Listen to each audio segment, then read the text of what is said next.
our legs are in slightly battered and bruised. I think it's taken perhaps more of a toll on our bodies than even we expected. I think the backpacks were really heavy, and it's been a tough couple of weeks, to be honest. But we're in really good spirits. It's just we are having kind of issues with our legs, but hopefully we've been sort of patched up today by we saw a Romanian doctor whose speciality is treating kickboxers, and he's really sorted us out and given us some injections and so on. So hopefully we're going to be strong for the road tomorrow. But we've got a really tough stage coming up, a sort of 40-mile average over the next 6 days, which is going to be really challenging. But fingers crossed we're strong enough to do it. And, yeah.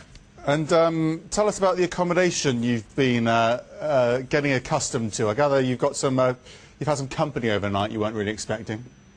Yeah, it's been it's been quite varied, because each night, we've arrived in different places, often not knowing where we're staying. So we've actually been very lucky on a few occasions, staying with local families just that we've met at the end of our day, who have offered us some shelter and some food for the night.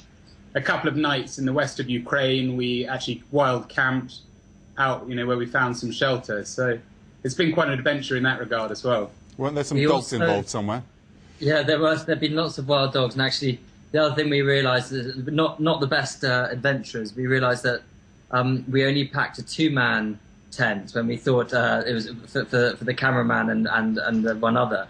We actually thought we had packed a 4-man. So a bunch of us were sleeping outside just with our sleeping bags when we were camping out in the wild. In terms of the next stage, as you say, it's getting tougher from here, isn't it? So are you worried about what you've taken on? Part of us, yeah, we are in a sense, but I think with the right attitude and I suppose a slice of luck in terms of our legs staying strong, I think we've certainly got it in us to do it.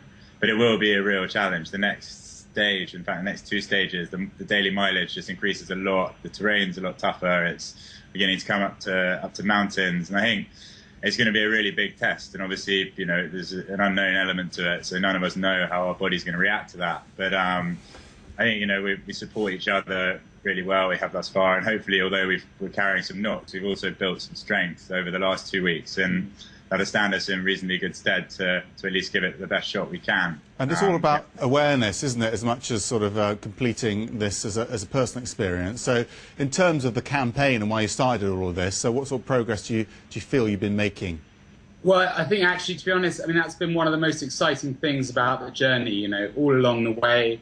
There's been, great interest from local press, local people. We hit a really big landmark yesterday when we heard from London that we'd raised £100,000 for charity Love 146. So I think that's been one of the most exciting elements, really. All of the support we've been getting from home, all of the really positive messages from, at home, and also the places we've been passing through. So the campaign's going really well. Good stuff, guys. We're going to stay in touch with you. Good luck for now, and good luck with those blisters. Thank you very much. Thanks very much.